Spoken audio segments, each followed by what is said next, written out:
Bom dia a todos que estão aqui presentes. A gente vai iniciar aqui mais uma aula de procedimentos especiais. Pessoal, alguns recados aqui antes da gente começar a correção da prova e depois o conteúdo, tá?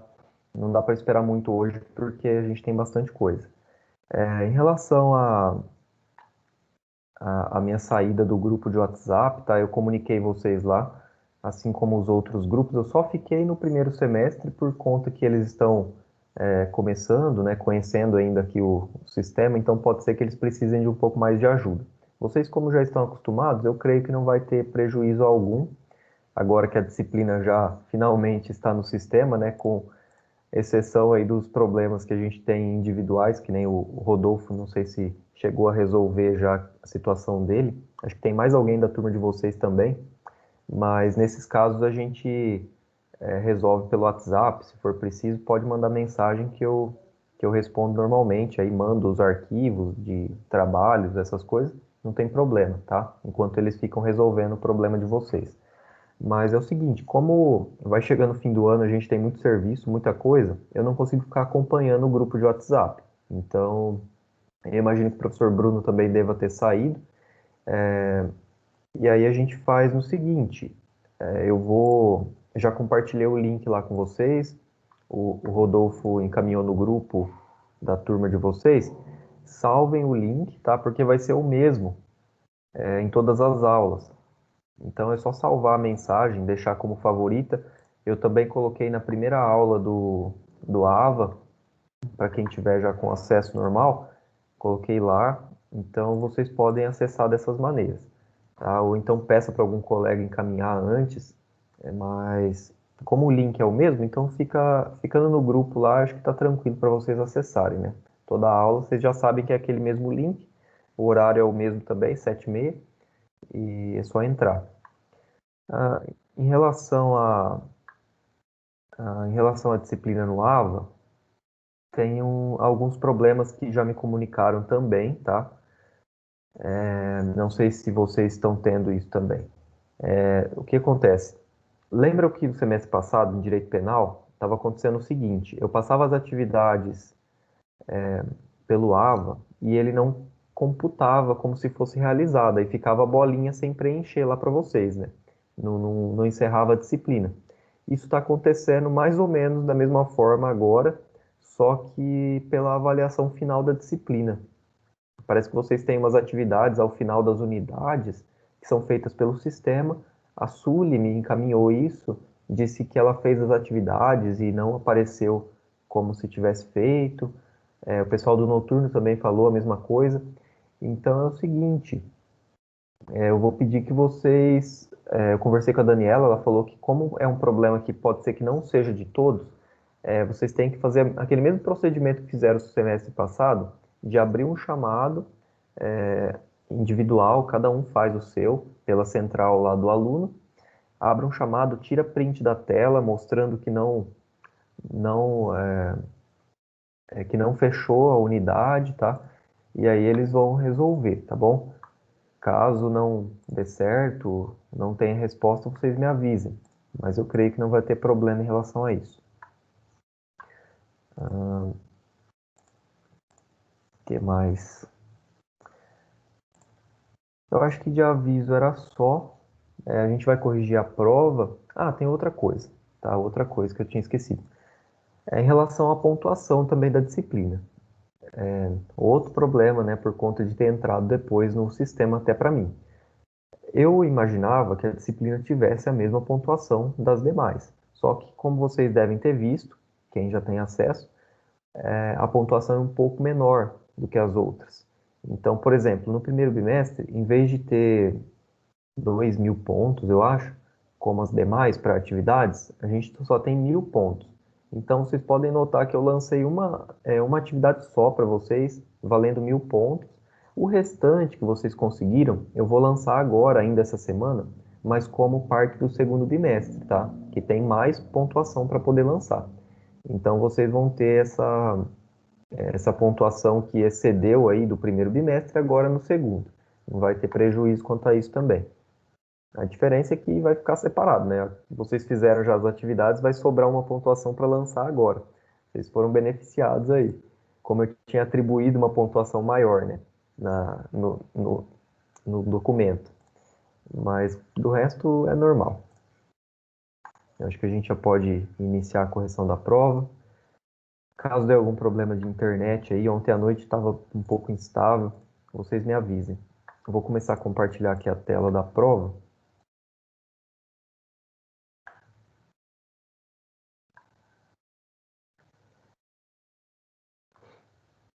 Pessoal, em relação à avaliação, eu acho que a maioria de vocês foi bem, não tivemos graves problemas em relação a isso. Teve uma questão que eu anulei, inclusive acho que foi o Rodolfo que veio perguntar sobre ela. Eu acabei lendo com mais atenção aqui e acabei anulando a questão de número 10, acho que foi, não. Será que eu peguei a prova certa? Peguei.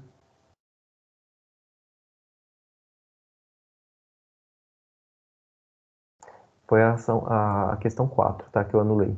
Mas a gente vai chegar nela aqui. Então vamos lá. Pessoal, vou fazendo aquele esquema, tá? Eu vou lendo a alternativa e a resposta correta. Aí, se alguém tiver dúvida, me pergunta, tá?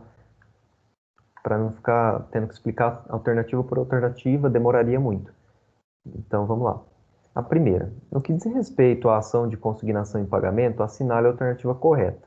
Correta que é a C, de que na petição inicial o autor deverá requerer o depósito da quantia devida a ser efetivado no prazo de 5 dias, contado do deferimento, sob pena de extinção do processo sem resolução de mérito, né?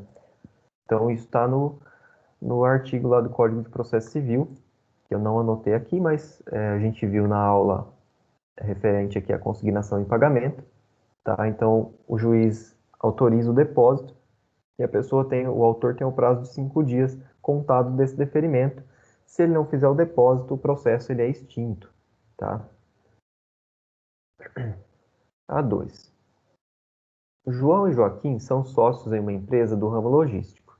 Isso daqui é a autoria minha a questão, tá? Como eu não tinha achado uma outra, eu acho que até era questão de exercício de vocês já.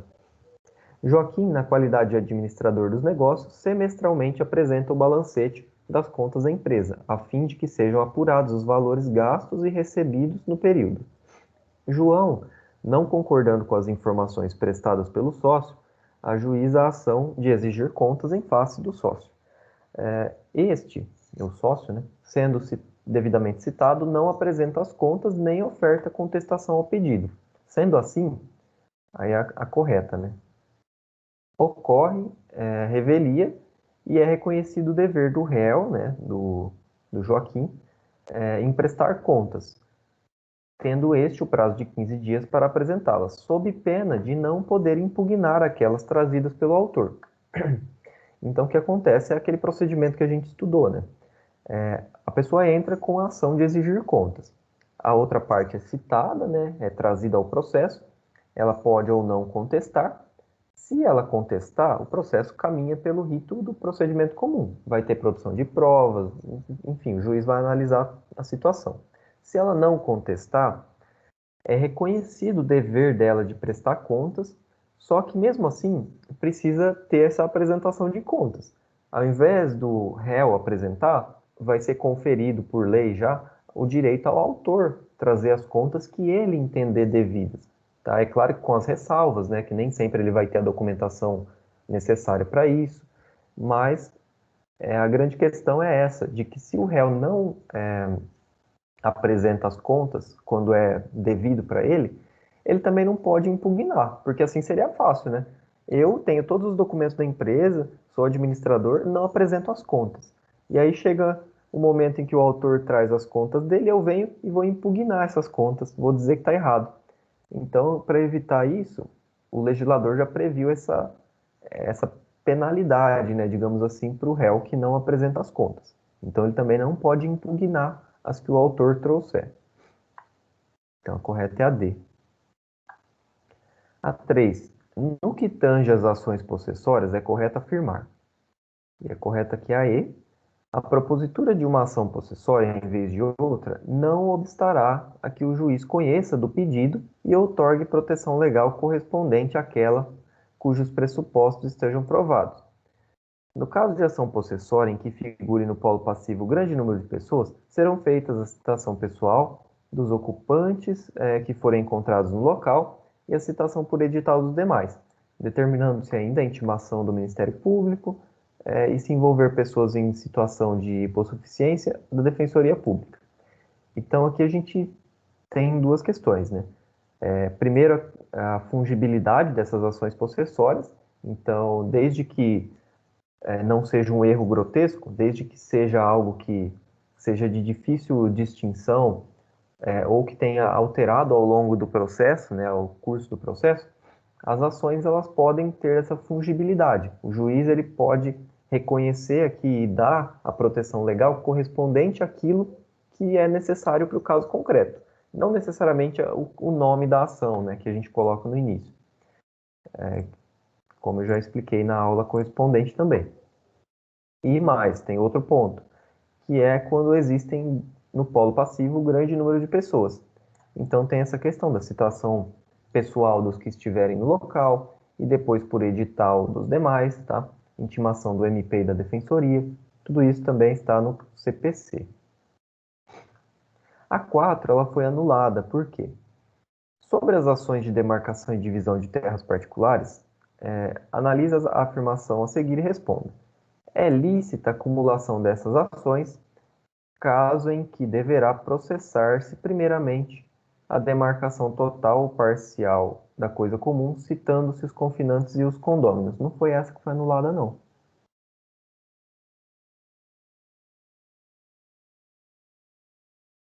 Agora eu quero achar. Será que foi em atividade? Eu estou confundindo aqui com a prova do... Eu anulei alguma em prova, mas não foi essa. O Rodolfo... Deixa eu ver nas mensagens aqui, só um minuto. Foi você, não foi, Rodolfo, que questionou a respeito de uma alternativa da... Sim, mas Eu... foi da atividade, não foi da Ah, prova. foi da atividade, tá? Não, perfeito. Eu não cheguei nem a colocar ela na prova. Tá certo. É que tem uma outra questão que eu anulei de prova, eu confundi. Acho que foi do pessoal do segundo semestre, tá?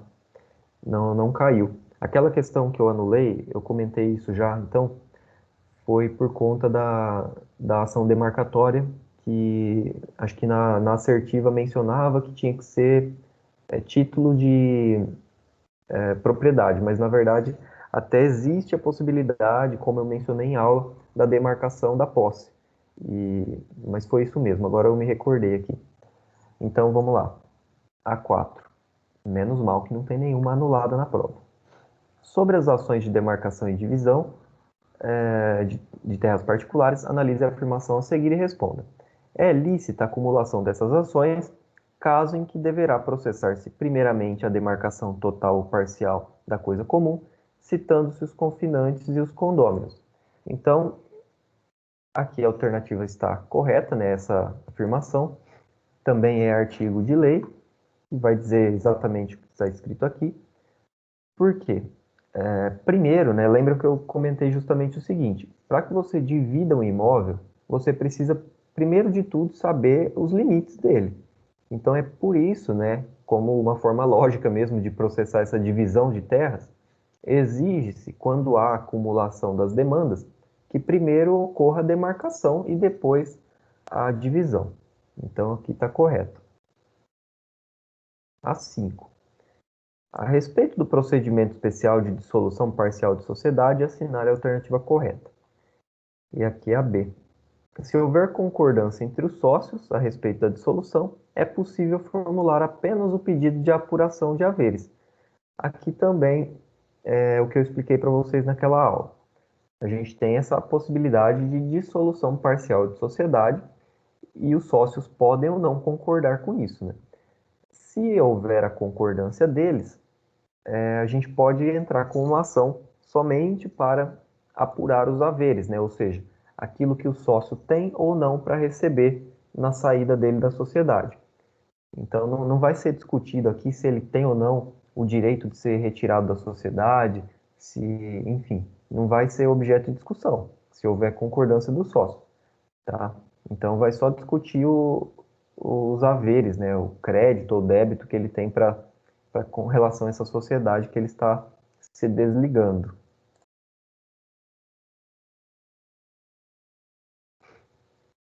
A 6. A data da resolução da sociedade será, a correta é a E, na retirada por justa causa de sociedade por prazo determinado e na exclusão judicial de sócio, a do trânsito em julgado da decisão que dissolver a sociedade. Então, também é artigo de lei, tá?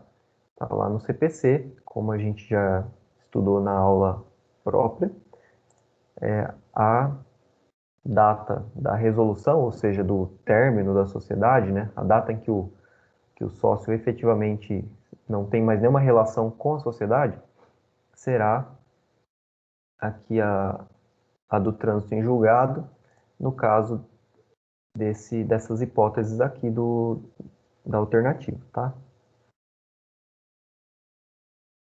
A 7. Diego ajuizou ação reivindicatória em face de Elaine, alegando ser proprietário de um terreno situado no município de Catanduva, citada. Elaine alega em sua contestação que possui parcela deste terreno há 22 anos, sem qualquer oposição.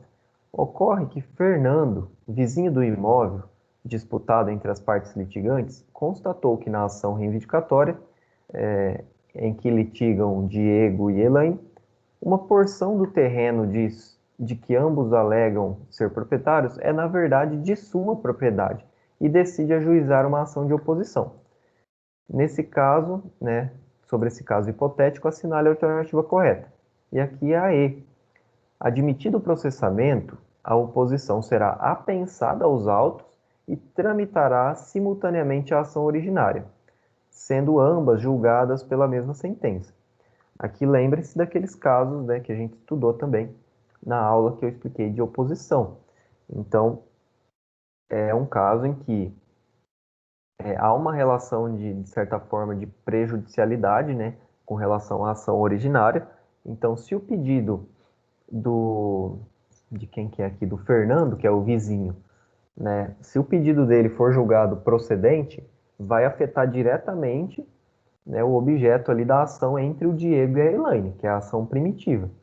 Então é por isso que existe essa figura da oposição e é por isso que ambas têm que ser julgadas aí, de preferência pela mesma sentença. Então vai se reconhecer ali ou não, né, a pretensão do Fernando, e aí já vai afetar diretamente também a primeira ação, né, o primeiro processo.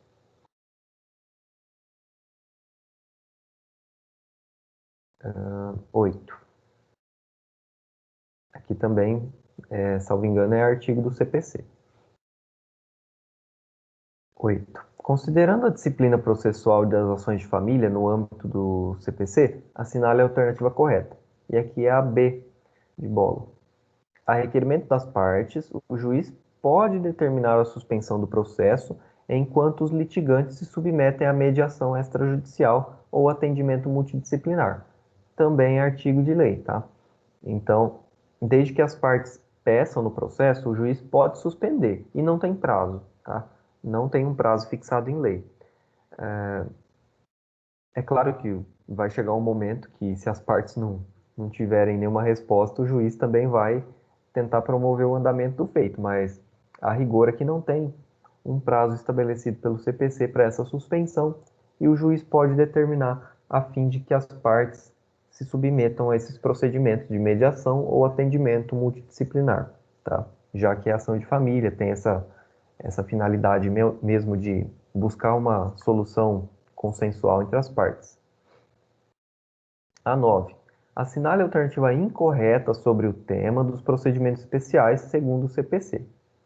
E a incorreta aqui, né, que vocês teriam que assinalar, é a A. Na pendência de ação possessória, é permitido, tanto ao autor quanto ao réu, propor ação de reconhecimento do domínio, exceto se a pretensão for deduzida em face de terceira pessoa. Tá? Então, aqui, o erro está de que, na pendência de ação possessória, deixa eu ler de novo aqui, é permitido... Não, é que na verdade não é permitido, né? É vedado. Então, enquanto tiver em andamento uma ação possessória, é vedado a propositura aqui de ação de reconhecimento de domínio, tá? Na verdade, ela pode ser proposta desde que seja contra a terceira pessoa. Salvo engano, é isso que está no CPC. Então, não é permitido. Aqui é vedado, tá? Principalmente ao autor e o réu que estão ali discutindo a ação possessória. Então, não seria lícita aqui a propositura de uma ação de reconhecimento de domínio, né? Ou seja, discutindo a propriedade. Primeiro tem que verificar a posse, depois a propriedade. E a 10. Aqui a gente tem várias assertivas, né? Então tem que assinalar a correta. A primeira. A propositura de uma ação possessória em vez de outra não obstará que o juiz conheça do pedido e outorgue proteção legal correspondente àquelas cujos pressupostos estejam ou não provados. Aqui é a questão, né? Os pressupostos estejam ou não provados. Os pressupostos têm que estar provados. Então, o erro dessa assertiva é aqui, né? Os pressupostos têm que estar provados. Aí o juiz pode sim outorgar a proteção correspondente, tá? Se não tiver provado, não tem como outorgar nada, né? Não tem como ele deferir um pedido que não está provado. A 2. Cabe ao proprietário a ação de divisão para obrigar o seu confinante a extremar os respectivos prédios, fixando-se novos limites entre eles ou aviventando-se os já apagados. Aqui é caso de demarcação, né? Não é divisão. E 3. Nas ações de família, o mandado de citação conterá os dados necessários à audiência e deverá estar acompanhado de cópia da inicial em respeito ao contraditório e à ampla defesa. Também está errado, por quê? Ela não acompanha a cópia da inicial e nem nada, só as informações necessárias para a audiência. Então, todas estão falsas, tá? A correta é a letra A. Pessoal, alguma dúvida em relação à prova que vocês ficaram e queiram perguntar?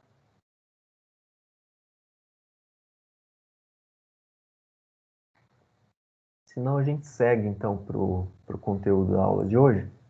Tem bastante coisa. A gente já passou aí meia hora. Vamos lá então. Vou só trocar a tela aqui.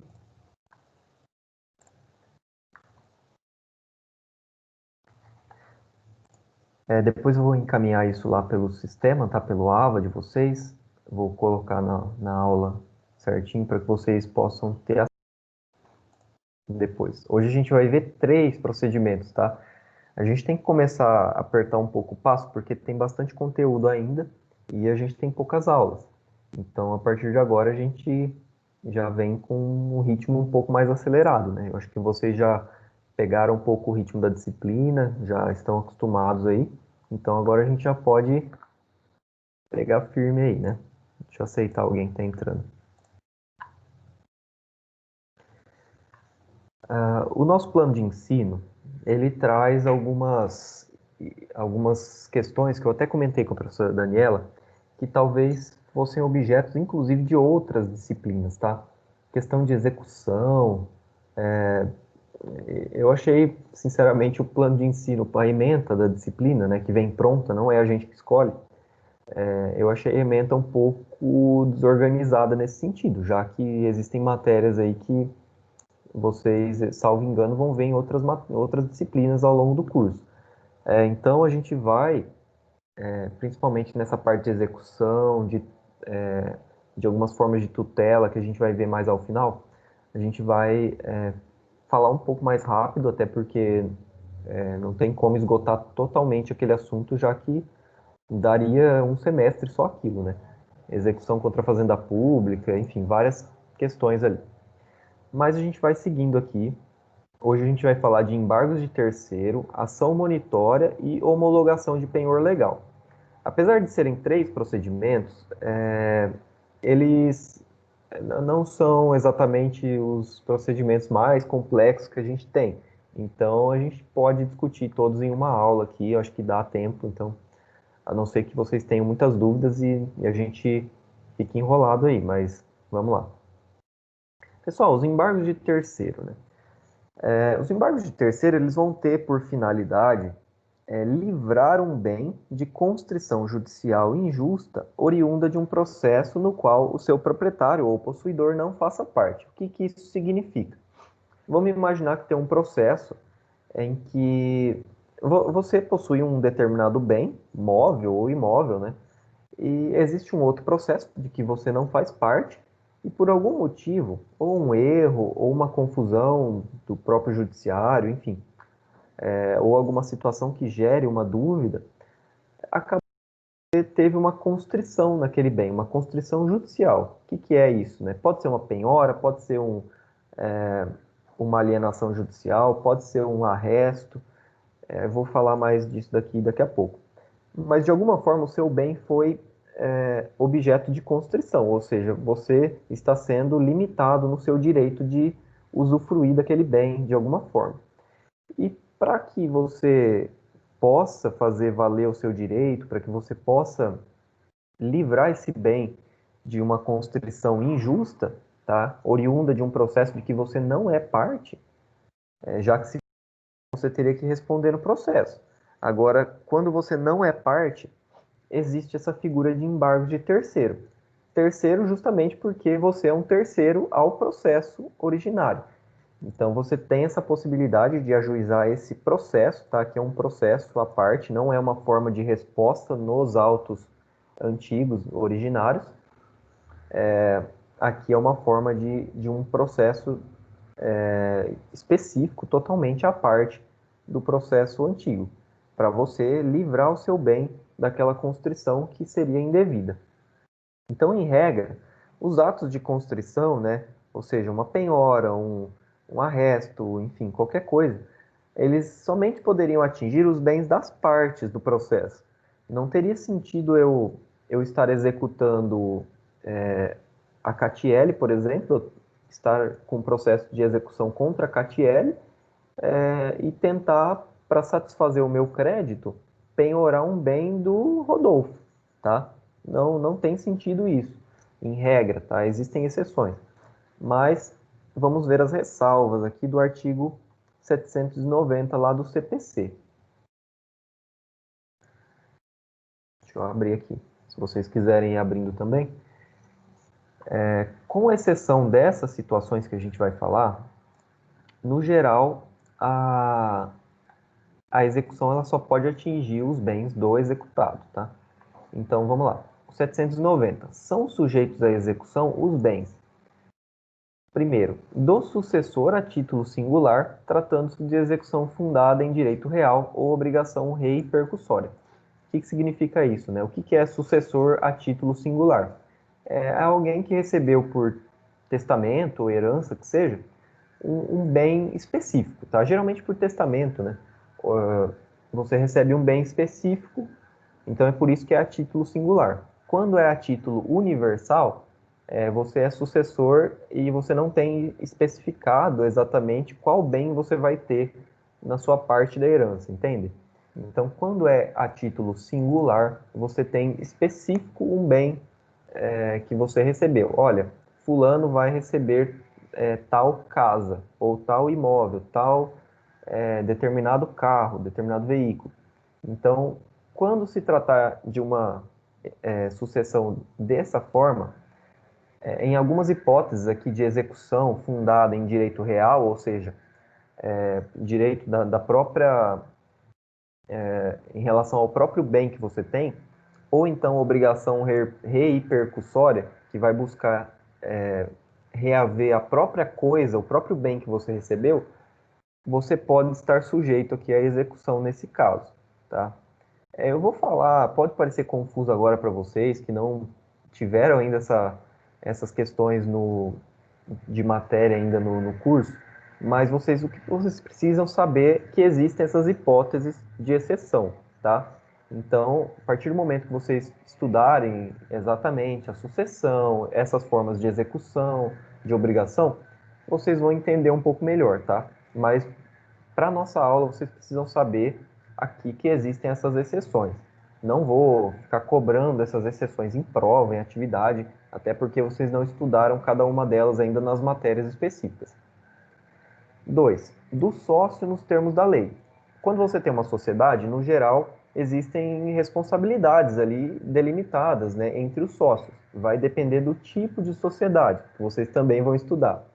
Mas, a depender da sociedade, o sócio pode responder por uma obrigação ali que não necessariamente foi dele, né? Então, ele pode responder com seu patrimônio também. Depende da situação. Do devedor, ainda que em poder de terceiros. Então, mesmo que um bem ele esteja em poder de uma terceira pessoa, mas ele é de propriedade do devedor, ou seja, daquela pessoa que tem uma obrigação para pagar ou para cumprir, ele pode sofrer essa execução também. 4. Do cônjuge ou companheiro nos casos em que seus bens ou sua ameação responderem pela dívida. Então, no geral, né, as pessoas, quando casam, o regime padrão é o de comunhão parcial de bens, e aí cada um ali tem sua meação, né, digamos assim. Nesses casos, quando existem dívidas que beneficiam o casal, mesmo que ela for praticada por um dos cônjuges só, pode ser uma hipótese de que os bens, tanto de um quanto do outro, respondam, né? Já que eles têm ali a sua parte, né, no patrimônio, mas se for uma dívida que beneficiou o casal como um todo, a depender da situação, pode ser que o cônjuge responda também. 5. Os bens alienados ou gravados com ônus real em fraude à execução. Também é outra coisa que vocês vão estudar mais para frente, as hipóteses de fraude à execução. No geral, quando já está em transcurso uma ação de execução, a pessoa vai lá e vende um bem para uma outra pessoa, tá? Então, quando aquele bem for gravado com ônus real, ou seja, se estiver lá averbado na matrícula do imóvel, por exemplo, que existe uma execução, pode ser que, né, bem provável que vai caracterizar fraude de execução, se ocorrer a venda, e esse negócio pode voltar tudo para trás, e o bem ele pode ser objeto da execução. 6. Cuja alienação ou gravação com ônus real tenha sido anulada em razão do reconhecimento em ação autônoma de fraude contra credores. Tá? É basicamente a mesma situação aqui. Se ocorrer essa anulação do negócio jurídico, da venda, enfim, pode ocorrer aqui essa responsabilização, essa execução dos bens que teriam sido alienados. E 7, do responsável nos casos de desconsideração da personalidade jurídica. Também vocês vão estudar mais para frente, mas existem casos em que a pessoa jurídica ela pode sofrer esse incidente de desconsideração da personalidade jurídica, que é justamente para tentar atingir os bens do sócio, tá? Do proprietário, do sócio, por conta de uma situação específica que vocês vão estudar também, que pode ser justamente a confusão do patrimônio da empresa e do sócio, enfim, várias hipóteses. Mas, como eu disse, vocês precisam ter em mente agora que existem essas exceções, essas ressalvas, né, de que a execução ela pode atingir esses bens de terceiros ou que estejam em posse de terceiro em determinadas situações. Então, sabendo aqui que existem essas ressalvas do 790, a gente tem que ter em mente de que, em regra, tá, com exceção das ressalvas, a execução somente vai atingir os bens das partes no processo. Acaso a execução atinja bem de um terceiro que é alheio ao processo, como eu já dei o exemplo para vocês, é a possibilidade aqui, é a hipótese de embargos de terceiro para tentar livrar o bem dessa constrição, desse impedimento judicial que ocorreu. Pessoal, eles estão cortando grama aqui no condomínio, eu não sei se... Eu estou com fone justamente por conta disso, não sei se vai atrapalhar muito. Se estiver atrapalhando, a gente vai ter que adiar a aula, mas espero que não esteja. Porque eles demoram até cortar, depois passar aquela máquina lá que sopra a grama, tá? Enfim, fica um barulho aqui a manhã inteira. A gente não pode confundir as ações de embargos de terceiro com as ações possessórias. Por quê? Os embargos eles podem ser ajuizados tanto por possuidor quanto proprietário, coisa que as ações possessórias, né, como o nome já diz, somente por possuidores, além de serem cabíveis somente em casos de constrições feitas pelo judiciário. Ou seja, as ações possessórias, elas são cabíveis em casos de esbulho, turbação, enfim, aquelas hipóteses que a gente já viu, ou ameaça também, praticados pelas pessoas físicas ali, enfim. Agora, nas hipóteses de embargos de terceiro, tem que ser uma constrição judicial. Por quê? Se for uma hipótese de um esbulho praticado por uma pessoa qualquer aí, enfim, do nosso cotidiano, você tem que entrar com possessória, enfim, que seja. Mas se for uma constrição judicial, é hipótese de embargo de terceiro, tá? Então essas são as diferenças aqui. A mesma coisa com a oposição. A oposição, vocês já viram que ela depende aqui, de alguma forma, ela tem essa relação de prejudicialidade em relação à demanda principal, o que não ocorre nos embargos, tá?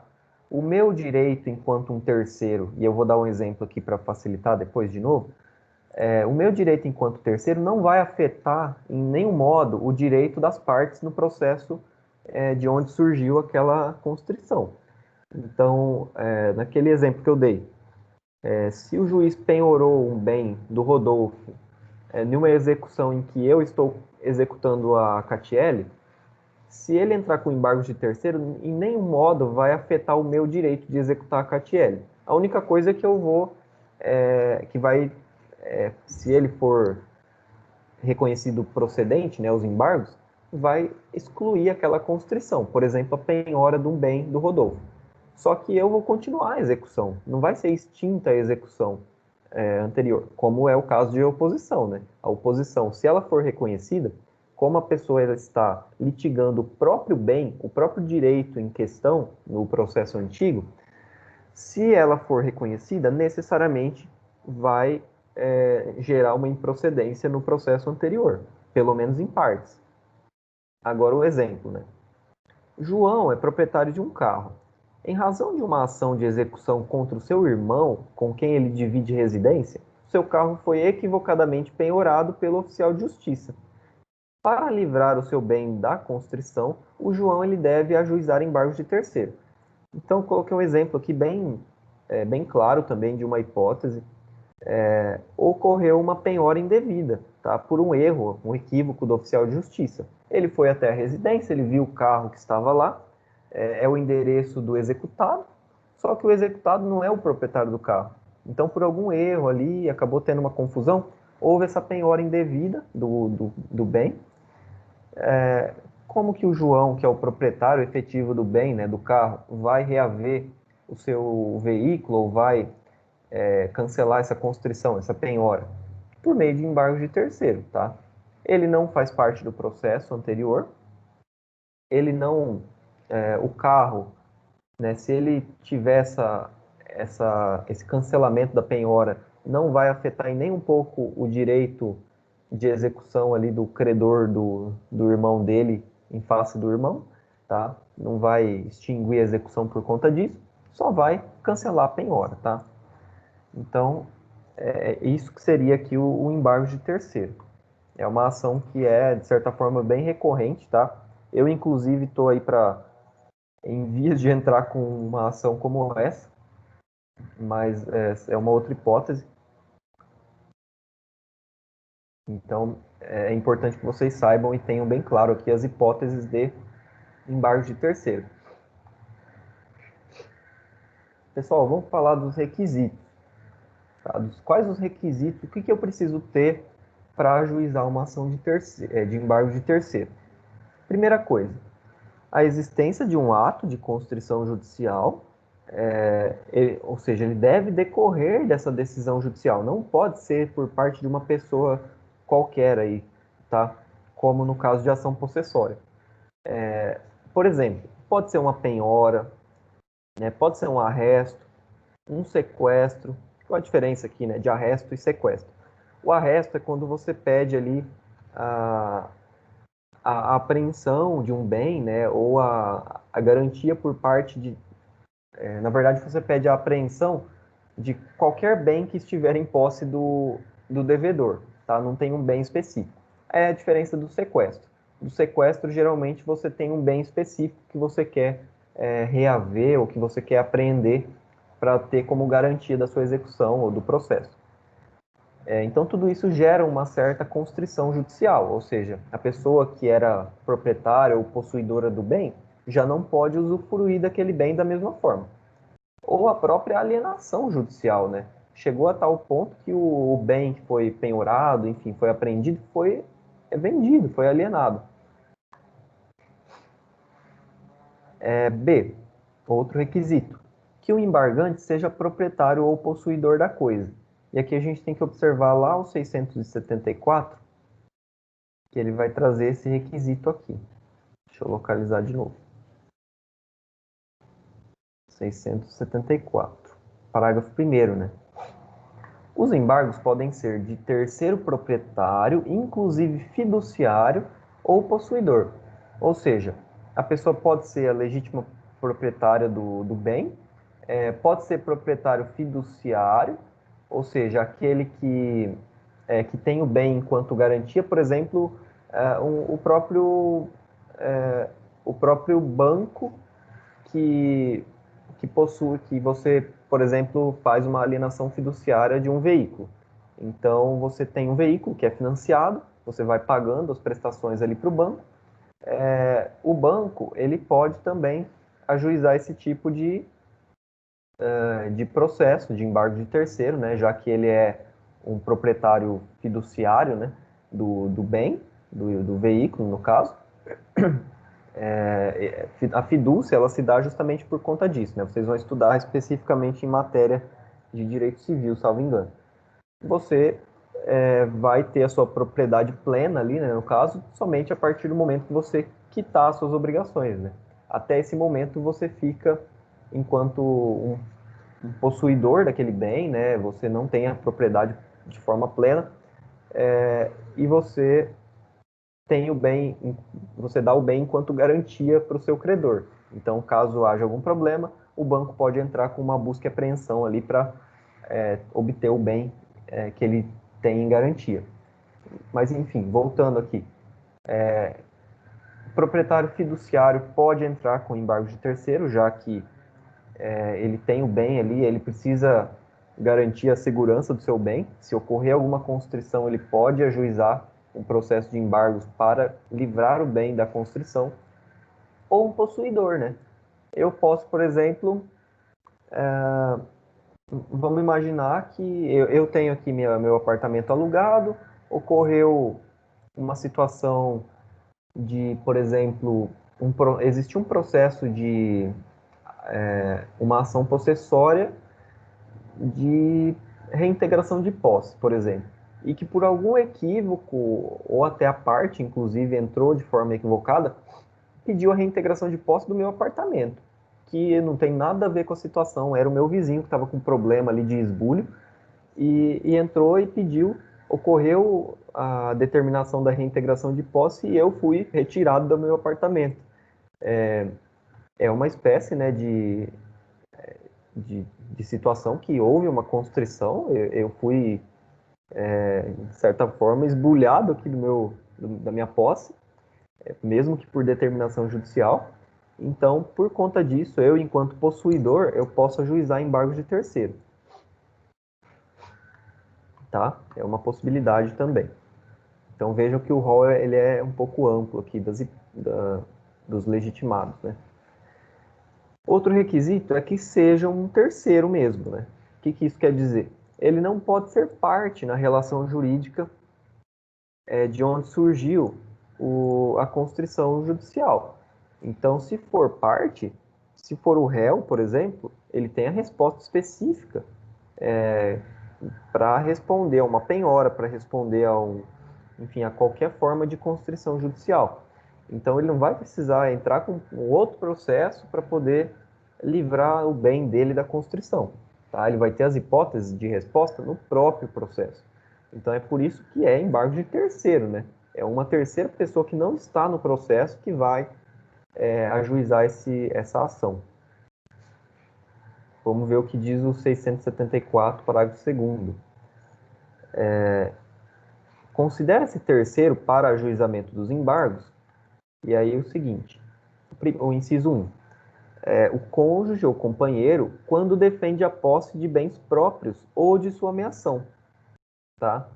Então, a gente tem que, por exemplo, é uma dívida exclusivamente da minha cônjuge, por exemplo, a gente tem um carro e foi penhorado o bem inteiro, tá? Não foi penhorado somente a 50% do bem. Eu, enquanto terceiro, tá? Vamos pensar que é uma dívida que é exclusivamente da minha cônjuge. Eu posso entrar com embargos para proteger a minha ameação. 2. O adquirente de bens cuja constrição decorreu de decisão que declara a ineficácia da alienação realizada em fraude à execução. Então, é aquela situação que eu mencionei para vocês, né? Eu adquiri um bem e foi declarada a ineficácia ou a nulidade do negócio jurídico por conta de fraude à execução. Eu, enquanto terceiro adquirente, e eu posso ser de boa fé, inclusive, eu posso não saber daquela execução, não tinha nada averbado no bem, na matrícula ou no registro do bem, dizendo que era objeto de execução, usar o embargo de terceiro também para tentar retirar essa constrição do bem que eu adquiri. 3. Quem sofre constrição judicial de seus bens por força de desconsideração da personalidade jurídica de cujo incidente não fez parte. Então, é aquela situação também, né? Há uma personalidade jurídica, ou seja, uma empresa, né? Uma pessoa jurídica, que está sendo objeto aí de desconsideração por alguma das hipóteses também. Houve uma confusão patrimonial, um desvio da finalidade da pessoa jurídica, e o credor entrou com esse incidente de desconsideração. Só que não foi intimado, não foi citado ou nem mesmo faz parte a pessoa que teve os seus bens atingidos. Ela pode entrar também com embargos. É um terceiro, né? E 4, o credor com garantia real para obstar a expropriação judicial do objeto de direito real de garantia, caso não tenha sido intimado nos termos legais. O que acontece, né? Eu posso ter alguma forma de garantia real para alguma obrigação. Então, por exemplo, vamos pensar nos casos mais frequentes, né? Eu tenho um imóvel e eu quero tirar um dinheiro no banco, fazer um financiamento, alguma coisa, e eu dou meu imóvel quanto garantia. Eu vou ficar com aliás, o banco vai ter uma garantia real, tá? Que é sobre o próprio bem ali que eu dei em garantia. Então, ele vai ter prioridade nos casos de execução, enfim, tem uma série de garantias ali sobre isso. Nesse caso, o que acontece? Quando há uma execução, e mesmo que aquele bem que tem uma garantia real, né, que tem um ônus de garantia real, ele seja objeto da execução, o credor que tem essa garantia, ele tem que ser intimado para querendo, né, apresentar alguma forma de resposta, porque ele vai ser prioritário ali para recebimento dos créditos. Então, ou seja, eu tenho uma garantia, o banco tem uma garantia real do meu imóvel. Vamos pensar que o imóvel vale 100 mil reais, tá? O banco é credor de 80 mil, tá? E tem um outro credor que está me executando, que conseguiu penhorar esse bem, que ele é credor de 30 mil reais. Percebam que o valor total ali das duas excede o bem, né? Quem que vai ter prioridade? O banco, né, que tem a garantia real. Então, o banco ele tem que ser intimado, tá, para que ele possa alegar alguma questão, enfim, ou mesmo para que ele acompanhe aquela execução e possa receber o seu crédito de forma prioritária. Então, o banco vai receber e o que sobrar vai para o outro credor, tá? Então, caso não haja essa intimação, se a pessoa ficar ciente disso, o credor dessa garantia real, ele pode ajuizar embargos de terceiro. Outro requisito, o último aqui, que seja obedecido o prazo fixado no artigo 675. Esse prazo ele vai depender da natureza do processo. Vamos ver o que esse artigo fala. Os embargos podem ser opostos a qualquer tempo de conhecimento, né? Ou seja, enquanto não teve uma sentença, uma decisão final, a qualquer tempo. Enquanto não transitada em julgado a sentença. E no cumprimento de sentença ou no processo de execução, em até 5 dias depois, né, da adjudicação, da alienação por iniciativa particular ou da arrematação, mas sempre antes da assinatura da respectiva carta. Então, você tem esse prazo a qualquer tempo, enquanto tiver o processo de conhecimento e a sentença não tiver transitado em julgado, e depois que tiver a execução, você tem até 5 dias depois da adjudicação, ou seja, da entrega do bem ali para saldar a dívida, ou da alienação, ou da arrematação por leilão.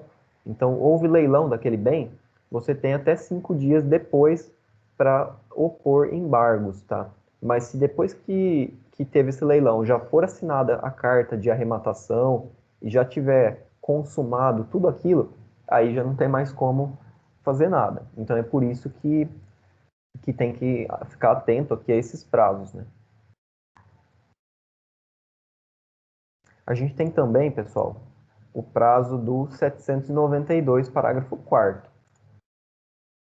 Deixa eu achar aqui. 2, parágrafo 4º. Antes de declarar a fraude à execução, o juiz deverá intimar o terceiro adquirente, né, aquela pessoa que comprou o bem. Se quiser, poderá opor embargos de terceiro no prazo de 15 dias. Então, há um processo de fraude à execução, né, para declarar a fraude à execução, é óbvio que a pessoa que está ajuizando isso vai ter que mencionar, falar, olha, tal pessoa que adquiriu o bem, tal pessoa vendeu o bem. Então, o juiz ele vai ter que intimar essas partes. Quando essa parte tiver ciência, vai poder opor embargo, se ele quiser. Tá? Então, o prazo aqui é 15 dias.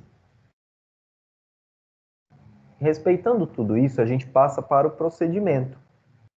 Pessoal, o procedimento aqui não tem muita dificuldade também. A inicial ela tem que obedecer os requisitos gerais também, como a gente já vem falando. A distribuição do processo ela ocorre por dependência ao processo anterior. O que significa? Já vem falando isso em algumas aulas. O processo, no geral, ele é distribuído por sorteio, é a regra. Então, tem várias varas na comarca e ocorre um sorteio ali pelo sistema, vai cair em uma ou na outra, né? Tanto faz. Quando ocorre por dependência, né? Por que isso ocorre? Porque o processo ele tem que estar na mesma vara em que tiver tramitado aquele processo que teve a constrição. Para o mesmo juiz que está no processo antigo, no processo anterior, poder também julgar isso, né? Senão não teria como um juiz de outra vara ficar pedindo informações para outro juiz, enfim. É por conta disso que ocorre essa distribuição por dependência. Então, quando o advogado for ajuizar a ação, ele vai selecionar a opção no sistema de distribuição por dependência e o processo não vai ter sorteio dele. Ele vai direto para a vara que você jogar o número do processo antigo, ele vai direto para aquela vara específica. Nos casos de carta precatória, que é interessante também, ou seja, o ato ele foi cumprido em outra comarca, o processo aqui, os embargos, eles devem ser ajuizados no juízo deprecado. Deprecado é aquele que cumpre a ordem, tá? Que cumpre a solicitação do juiz de onde está o processo. Salvo se o bem tiver sido indicado pelo juízo deprecante ou a carta já tiver sido devolvida. Então, como ocorre isso? Vamos pensar que o juiz de Dourados deferiu uma penhora sobre os bens que guarnecem a residência ou qualquer bens que estiverem em posse do executado que mora em Itaporã. E o juiz daqui ele vai mandar uma carta precatória para Itaporã. Aí o juiz de lá vai dar o cúmplice, o oficial de justiça de lá vai ir lá na residência e vai verificar, olha, tem tais bens, tem um ar-condicionado, tem não sei o que, tem um carro, então vai penhorar os bens que ele encontrar. Nesse caso, os embargos eles devem ser ajuizados lá, tá? Pelo menos enquanto a carta precatória ainda estiver lá. Se eu, enquanto credor, indicar um bem específico, falar, olha, o réu, ele tem um carro, então eu quero a penhora sobre esse carro e aí o juiz vai deferir, vai falar, penhore-se o veículo de placa tal, não sei o quê, de propriedade do executado. Então os embargos já têm que ser opostos onde foi deferida a penhora daquele bem específico, ou seja, onde está o processo originário. Ou então quando a carta precatória for devolvida. Ela foi cumprida lá em Itaporã, tá? E ela foi devolvida, voltou aqui para Dourados para os demais trâmites, né? Vai ser deferida a avaliação, vai para alienação judicial, enfim, vai continuar o processo. Então, lembrar dessas hipóteses aqui. O valor da causa ele deve ser equivalente ao benefício patrimonial que se pretende.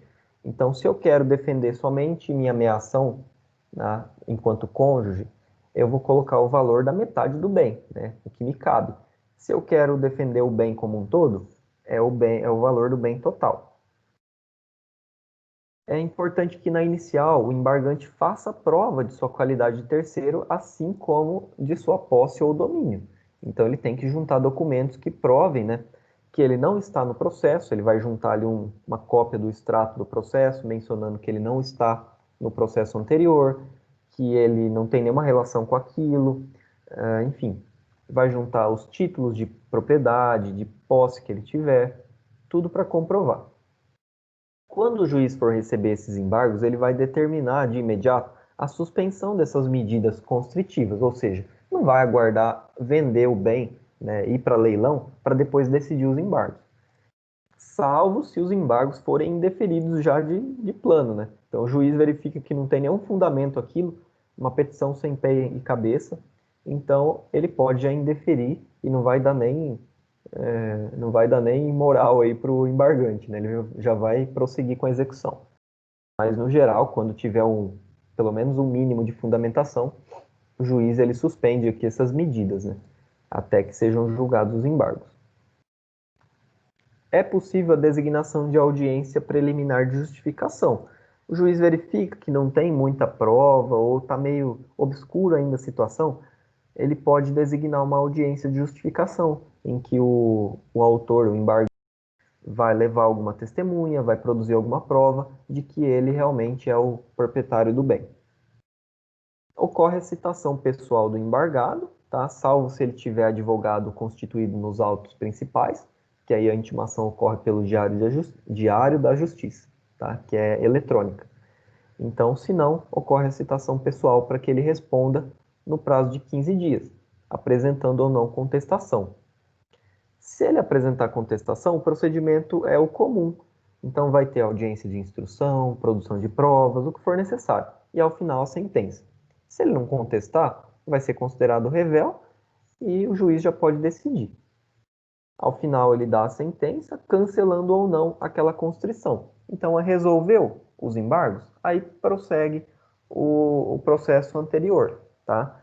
Então, cancelou a constrição? Beleza, então o autor, o exequente do processo anterior, vai ter que indicar novos bens, vai ter que procurar outros bens para executar do réu, né, do executado.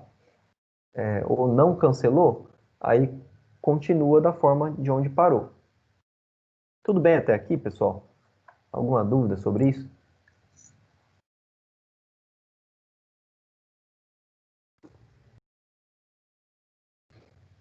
Não? Bom, vamos prosseguir então para a ação monitória, tá? É outro procedimento aqui. Quem chegou depois, a gente vai falar sobre 3, tá? Estamos na metade aqui ainda. Chegando na metade. A ação monitória é tranquila também e é bem interessante. Eu gosto bastante da ação monitória. Eu acho um procedimento bem útil para a gente se for credor, né?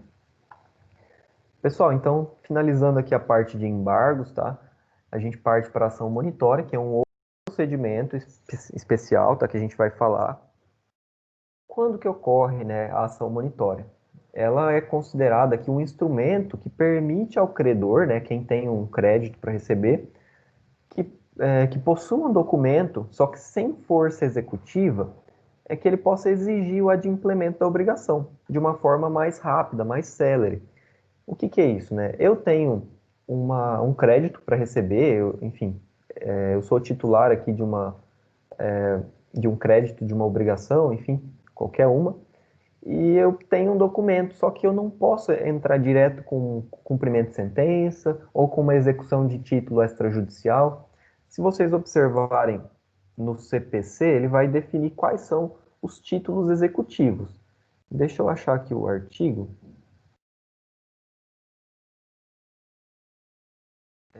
O título executivo extrajudicial, principalmente,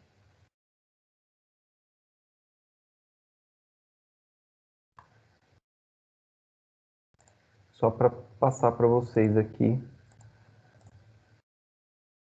qual o artigo onde estão os títulos executivos extrajudiciais. Então,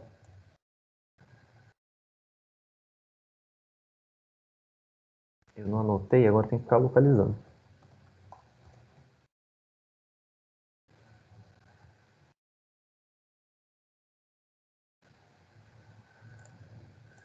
Estava lá no 900 e pouco, salvo engano.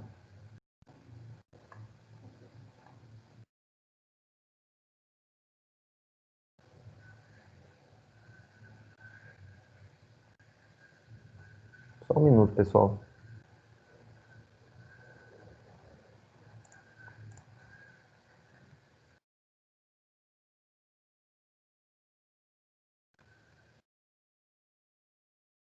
Quero localizar para mostrar para vocês qual é. É o 784.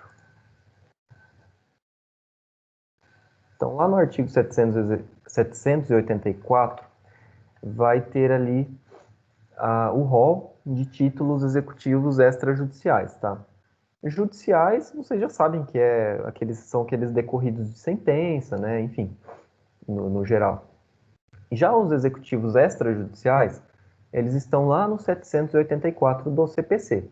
Então, é a letra de câmbio, nota promissória, duplicata, cheque, escritura pública, documento particular assinado pelo devedor e duas testemunhas, e por aí vai, tá? Tem, acho que, pelo menos 12 incisos aqui nesse artigo, enumerando aqui os títulos.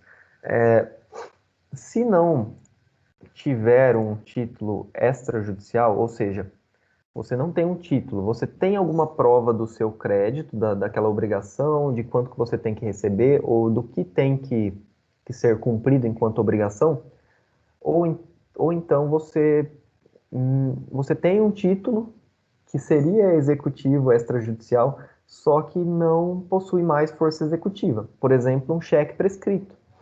Então, ele é um título executivo extrajudicial. Se eu tiver um cheque dentro ali de um determinado prazo, que a lei determina de 6 meses, eu posso entrar direto com uma execução, tá? Então, não vai discutir a origem da dívida, não vai discutir se é legítimo ou não. Vocês entendem que é muito mais rápido, né? Eu posso entrar diretamente com o processo de execução. A mesma coisa uma sentença. Eu já peço direto o cumprimento de sentença.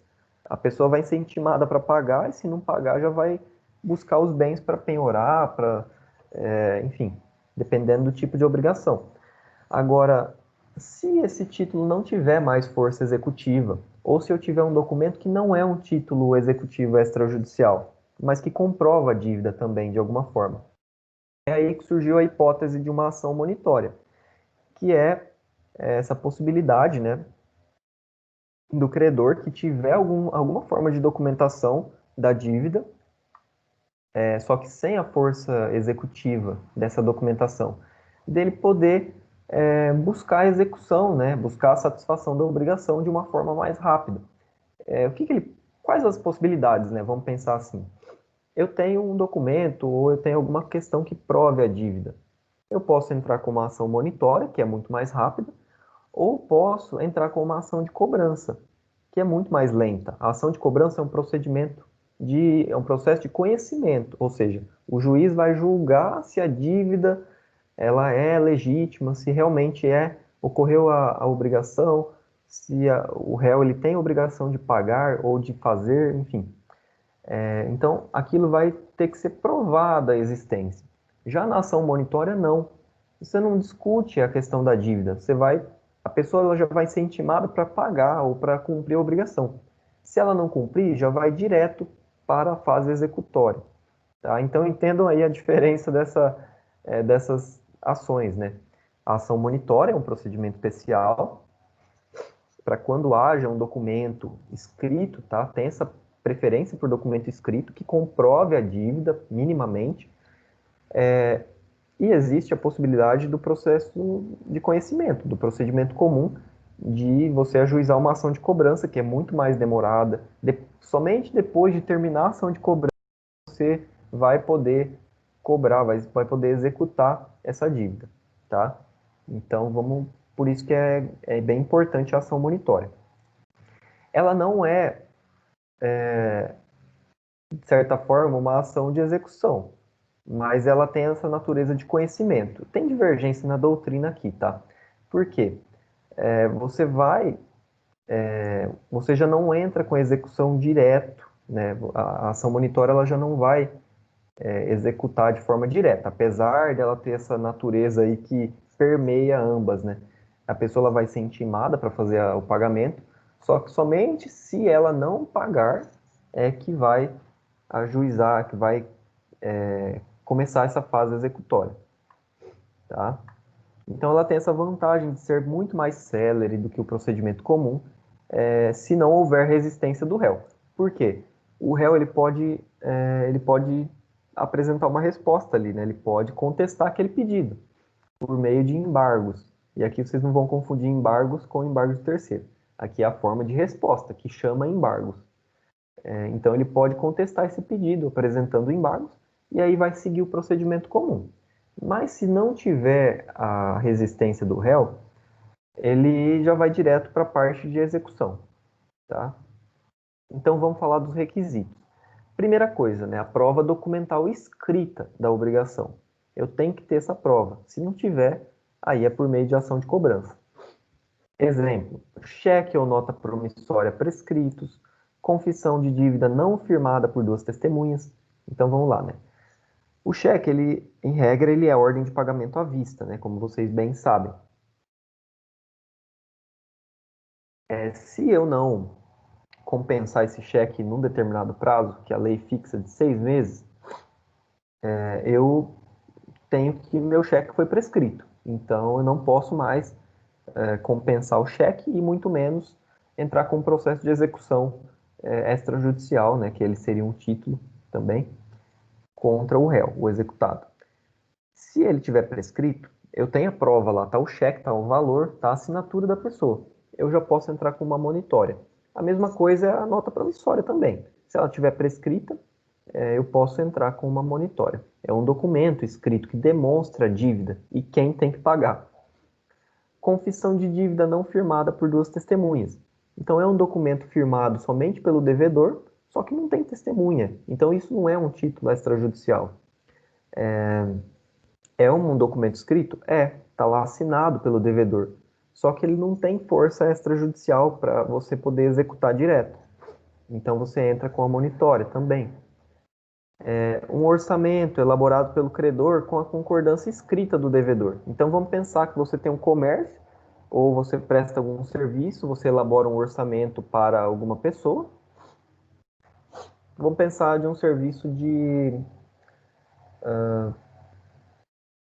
que a gente pode pensar aqui, sei lá, de fornecimento de... Eu já vi bastante questão de orçamento para festas, enfim, algum serviço de festa. Então pessoal, estão cortando a grama bem perto aqui. Tá atrapalhando muito vocês ouvirem? Ou tá dando para escutar o que eu tô falando? Só me respondam aí. Se estiver atrapalhando muito, a gente tem que parar. Porque aqui demora para eles terminarem. Agora tá tranquilo, só aumentou o volume agora, recente, mas já parou também. Aí já Ah, tá. tá. É que eles estão cortando bem próximo aqui agora do bloco, mas vou tentar falar mais alto. Então, a gente tem bastante essas possibilidades de orçamentos apresentados por pessoas que fornecem salgadinhos, festa, essas coisas. E aí você faz o orçamento elabora esse orçamento, o credor, aliás, o devedor, expressamente, por exemplo, numa mensagem, ele diz, olha, concordo, ok, beleza. Só que você não tem nenhuma outra prova, nenhum outro documento que realmente firmou essa obrigação com ele. A doutrina diz que esse próprio orçamento elaborado pelo credor, desde que tenha concordância escrita do devedor, pode ser inclusive pela assinatura dele no orçamento, ele já vincularia o devedor também ao cumprimento da obrigação, tá? Aí já questão de se houve a entrega ou não já é outra questão, mas que você pode cobrar, pode. Então pode ajuizar essa ação monitória. Interessante a súmula 531 do STJ, que diz o seguinte: quando fundar-se em cheque prescrito, dispensa-se a menção do negócio jurídico que deu origem ao cheque. Então, na ação monitória tem essa característica, quando tratar-se de cheque prescrito, de você não precisar mencionar, inclusive, de onde surgiu a dívida. Você fala, olha, eu tenho um cheque e eu quero receber.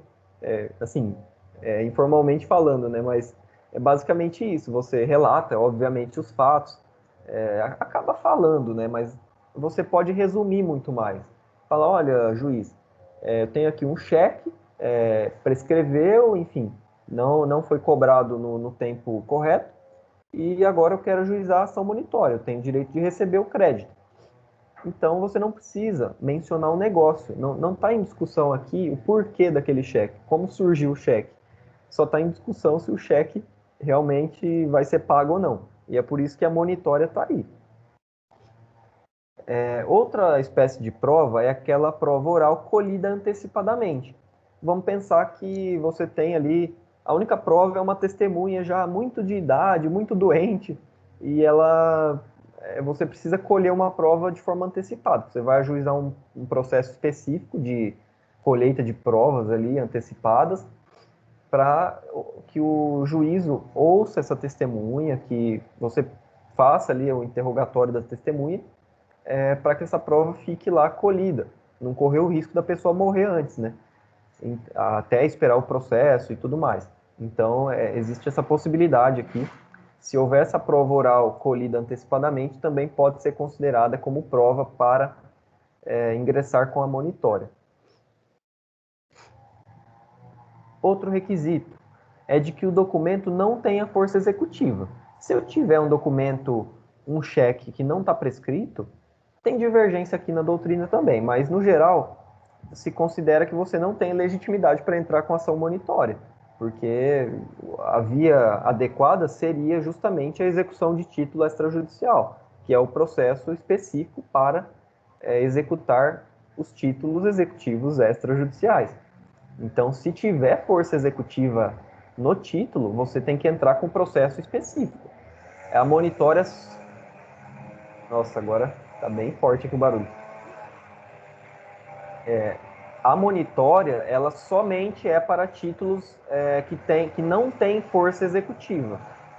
Deixa eu ver se falando perto aqui vai.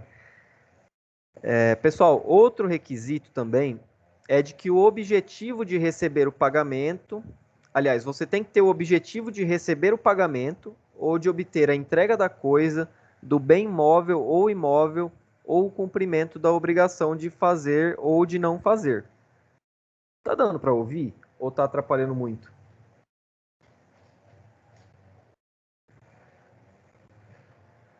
É que eu tô quase gritando aqui. Tá dando para pelo menos... Beleza, vou tentar falar bem alto aqui perto do microfone. Qualquer coisa, vocês abaixam o microfone de vocês aí, o áudio. É que eu já tô gritando. Não tá interferindo tanto, não. Não, beleza. Então, senão assim a gente tem que adiar essa aula, eu acho que é pior. Vamos lá. Então, tem que ter esse objetivo de receber o pagamento, né, que é a obrigação de pagar, ou a entrega da coisa, se a obrigação for de entregar ou de fazer, ou do bem imóvel ou móvel, né, ou o cumprimento de uma obrigação de fazer ou não fazer. Então, são as espécies de obrigações. Vocês podem ter aqui essas várias possibilidades. Desde que você tenha uma prova escrita dessa obrigação, você pode ajuizar essa ação monitória. Outro requisito é de que o devedor seja capaz, ou seja, eu não posso ajuizar. Deixa eu colocar para carregar o meu notebook aqui, que está acabando a bateria. Só um segundo.